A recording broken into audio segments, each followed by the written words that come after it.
आखिर school bus का colour yellow ही क्यों होता है? और इन चीजों को माइक्रोस्कोप में देखने के बाद आप भी दंग रह जाओगे। और यदि आपको भी लगता है कि ऊंट के इस हंप में पानी स्टोर होता है तो आप बिल्कुल ही गलत हो। और यदि आपको अपनी जान प्यारी है तो इस पार्क में गलती से भी मत जाना। सो भाई वीडियो काफी इंटरेस्टिंग है, इसलिए एंड तक देखते रहो। और इस वीडियो पर एम है 500 लाइक का। आई होप आप उसे भी पूरा कर दो। नंबर 1, भाई इंग्लैंड के इस गार्डन में कोई जाता है तो वो वापस आता ही नहीं। दरअसल इस गार्डन को द पोइजन गार्डन कहते हैं। इस गार्डन को मौत का गार्डन कहना कोई गलत बात नहीं है, क्योंकि इस गार्डन में जितने भी पेड़ पौधे वह सारे जहरों से भरे पड़े हैं। और यह सारे पेड़ पौधे पिंजरे से ढके हुए। और यदि आप गलती से भी इस गार्डन में घूमने जाते हो तो इन पेड़ पौधों को टच मत करना, नहीं तो आपकी मौत पक्की है। और यह इंग्लैंड का सबसे मोस्ट ब्यूटीफुल गार्डनों में से माना जाता है। कहा जाता है कि इस गार्डन में 700 से अधिक जहरीले पौधे हैं। इन पौधों को उगाना एक ही मकसद था, जब लड़ाई होती थी तो सैनिक अपने दुश्मनों को इस पौधों से मार दें। और आज तक इस गार्डन की वजह से 100 से भी अधिक लोगों ने अपनी जान गंवा दी। लेकिन इस पौधों को बनाया किसने होगा और किस टाइप से बनाया होगा, यह आज तक रहस्यमय है। नंबर 2, भाई यदि आपको लगता है कि ऊंट अपने इस हंप में पानी स्टोर करके रखता है तो आप बिल्कुल ही गलत हो। जैसा कि आप जानते हो कि मनुष्य एक बार में 1 लीटर पानी पी सकता है, लेकिन ऊंट 100 लीटर से भी ज्यादा पानी पी सकता है। और ऊंट अपने इस हंप में नहीं बल्कि इस नलियों में पानी स्टोर करके रखता है। इस हंप में तो फैट स्टोर होता है जो कि ऊंट को बार बार एनर्जी देता रहता है। नंबर 3, क्या आपने कभी सोचा है कि ये चीजें माइक्रोस्कोप में कैसी दिखती हैं? सबसे पहले इस ग्रास की बात करते हैं। इसको माइक्रोस्कोप में देखने के बाद ऐसा लगता है कि यह स्माइल कर रही हो, और स्माइल भी ऐसी जैसे कि गार्डन में हमारे लिए स्वागत कर रही है। नेक्स्ट, जो आप हर रोज चींटी देखते हो वो माइक्रोस्कोप में कैसी दिखती है? यदि हम चींटी को माइक्रोस्कोप में देखें तो ये कुछ इतनी बड़ी लगती है। यदि ये रियल लाइफ में होती है तो क्या होता है, आप कमेंट में बताएं। नेक्स्ट, गेस करो ये कहाँ का होल है? गलत मत समझना। जब हमारे इंजेक्शन लगता है और वहाँ छेद होता है, उस होल को यदि माइक्रोस्कोप में देखें तो ये कुछ इस प्रकार से दिखता है। नेक्स्ट, आपने बॉल पेन तो जरूर चलाई होगी, लेकिन क्या आपने कभी सोचा है कि यह पेन काम कैसे करता है? जब हम इस पेन की निब को माइक्रोस्कोप से जूम करते हैं तो इसके अंदर एक और छोटी बॉल नजर आती है, और जब आप लिखते हो तो ये बॉल घूमती रहती है। और इस बॉल का काम होता है आपकी राइटिंग को स्मूथ और सेफली बनाना। और क्या आपको पता है कि इसका नाम इस छोटी बॉल की वजह से बॉल पेन रखा गया? नंबर 4, क्या आपने कभी सोचा है कि स्कूल बस का कलर येलो ही क्यों होता है? वह चाहे तो उसे रेड या ब्लू भी तो रख सकते हैं। और यह सिर्फ हमारे इंडिया में नहीं है बल्कि वर्ल्ड के 90% से भी अधिक स्कूलों में येलो बस ही होती है। दरअसल ये सिस्टम बहुत ही पुराने जमाने से चला आ रहा है। यदि आपने ट्रैफिक लाइट को देखा होगा तो उसमें आपने पाया होगा कि 3 कलर होते हैं, रेड, ग्रीन और येलो, क्योंकि ये 3 कलर इजीली विलेजिबल हो जाते हैं चाहे रात ही क्यों ना हो। और रेड के बाद येलो ही ऐसा कलर होता है जो कि सबसे ज्यादा ग्लो करता है। और येलो कलर की एक खास बात होती है, जब भी आप दूर से इस कलर पर लाइट मारते हो तो ये चमकता दिखाई देता है। और आपने भी रोड पर चलते हुए नोटिस किया होगा कि ज्यादातर road safety board yellow colour के ही होते हैं। तो चाहे कितनी भी रात हो आपको येलो कलर इजीली दिख जाएगा, इसीलिए स्कूल बस को हमेशा येलो पेंट किया जाता है। नंबर 5, क्या आपको भी लगता है कि लीनिंग टावर ऑफ पिज़ा कभी न कभी गिर जाएगा? तो आप बिल्कुल ही गलत हो। असली फैक्ट यह है कि यह टावर कभी गिरेगा ही नहीं, कम से कम 100-200 सालों तक तो बिल्कुल ही नहीं। दरअसल यह टावर 1173 में बना था और इस टावर का काम पूरा होते ही यह थोड़ा थोड़ा गिरना आरंभ हो गया था। इस टावर के बेसमेंट के लिए soft soil and clay soil का प्रयोग किया गया था। 1990 में यह टावर बिल्कुल ही टेढ़ा हो गया था और गिरने ही वाला था, और तभी से इस टावर को टूरिस्ट के लिए बंद कर दिया गया। और फिर मेजर स्टेबलाइजेशन प्रोजेक्ट लॉन्च किया गया, और फिर इंजीनियरों ने इस टावर को 2001 तक बिल्कुल ही सीधा कर दिया। और फिर इंजीनियरों का कहना है कि यह टावर 200 साल तक तो ऐसे ही टिका रहेगा। नंबर 6, क्या आपने कभी सोचा है कि हमारी हड्डियां क्यों चटकती हैं? दरअसल हमारी हड्डियों में जॉइंट होता है जिनमें कि एक लिक्विड भरा होता है जिसका नाम होता है साइनोवियल फ्लूइड। ये लिक्विड हमारी हड्डियों को स्मूथ बनाता है और फ्लेक्सिबिलिटी बनाए रखता है। लेकिन हम जब भी कुछ एक्टिविटी करते हैं या अपनी अंगुलियों को खींचते हैं तो ये लिक्विड भी हमारी अंगुलियों के साथ खींचता है, और इससे एयर बबल बनते हैं, और यही एयर बबल हमारी अंगुलियों में चटपट की आवाज करते हैं, और इसीलिए हमारी अंगुलियां चटकती है। नंबर 7, भाई आप गलती से भी इस लड़की का नाम मत पूछ लेना, क्योंकि इस लड़की का नाम इतना बड़ा है कि इसे लिखने में 2 फीट का पेपर लगता है, और इससे खुद को अपना नाम याद करने में 15 दिन लगे थे। लेकिन भाई इसका ऐसा ही क्या नाम है, आप खुद सुन लो।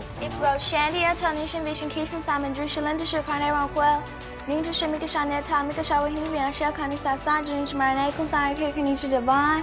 也忘了他你喜欢才看 kiss 了，别问那是 just 你是在为了也 vest spark 你上 direct tay， 可这一笔上了里外可啥我我里是那样子，大家不爱是看 MLS 那个。आया कुछ आपको समझ में? नंबर है, भाई आपने इस छोटे बीटल को तो जरूर देखा होगा जो कि दिखने में तो छोटा लगता है लेकिन काम बहुत बड़ा करता है। इसका नाम होता है डंग। यह हाथी, गाय, भैंस के गोबर को धकेल कर ऐसे गेंद बनाता है। ये जंगल की सफाई के साथ इस गोबर में सीड्स और न्यूट्रिएंट को मिट्टी में मिलाकर और ज्यादा उपजाऊ बना लेता है। ये बॉल्स ले जाकर अपने बिल में ले जाते हैं, और फिर जब भी इनके बच्चे हो तो उनको एकदम रेडीमेड खाना मिल सके। ये भाई पूरे जंगल के इकोसिस्टम को कंट्रोल में रहता है, यानी कि ये नहीं होता तो पता नहीं फिर क्या होता। नंबर 9, क्या आपने कभी सोचा है कि गायों के पेट में इस तरीके से छेद क्यों किए जाते हैं? दरअसल ये छेद गायों के डाइजेशन सिस्टम सिस्टम को जानने के लिए किए जाते हैं। गायों के पेट में 4 कंपार्टमेंट होते हैं, जिसमें से सबसे बड़े कंपार्टमेंट में ये छेद किया जाता है। इसे कैन्यूला कहते हैं। इस छेद की मदद से साइंटिस्ट गाय के अंदर के चल रहे डाइजेशन सिस्टम को देखते हैं, जैसे कि खाना कैसे टूटकर डाइजेस्ट होता है और बैक्टीरिया कैसे काम करते हैं और पेट के अंदर गैस या कोई इन्फेक्शन तो नहीं है। इससे इनको पता चलता है कि गाय के लिए कौन सा चारा सूटेबल है, जिससे गाय के लिए हेल्दी भी हो और दूध का उत्पादन भी ज्यादा मात्रा में करे। नंबर 10, भाई मान लो अगर आप प्लेन में बैठे हो और अचानक से अनाउंसमेंट हो कि प्लेन क्रैश होने वाला है, तो आप क्या करोगे? इस सिचुएशन में आपको डरना बिल्कुल नहीं है, क्योंकि आपको पता है कि प्लेन क्रैश होने वाला है। तो मैं बताता हूँ आपको क्या करना है। सबसे पहले यह मैटर करता है कि आप कहाँ बैठे हो। कहा जाता है कि प्लेन की सबसे पीछे वाली सीट बहुत ज्यादा सेफ होती है, क्योंकि यह पार्ट थोड़ा मजबूत होता है। प्लेन में धुआं हो या अंधेरा, आप गेट का पता कर लेना और अपने जूते को गलती से भी मत उतारना, क्योंकि प्लेन क्रैश होने के बाद हर जगह कांच या नुकीली चीजें होती हैं। और यदि सिचुएशन थोड़ी गंभीर हो तो बेल्ट को टाइट बांध लेना। यदि बेल्ट ढीली रह जाती है तो आपको बहुत ही ज्यादा चोट लग सकती है। प्लेन क्रैश होने के बाद भी यदि आप बच जाते हो तो वहाँ से तुरंत भाग जाना, क्योंकि प्लेन क्रैश होने के बाद ज्यादातर लोग आग या धुएं से मरते हैं। भाई आपने यह तो जान लिया, लेकिन इन फेमस कार्टून को रियल लाइफ में देखना चाहते हो तो यहाँ क्लिक करके अभी वॉच करो। और मिलते हैं जल्दी अगली नेक्स्ट वीडियो के साथ, तब तक के लिए बाय।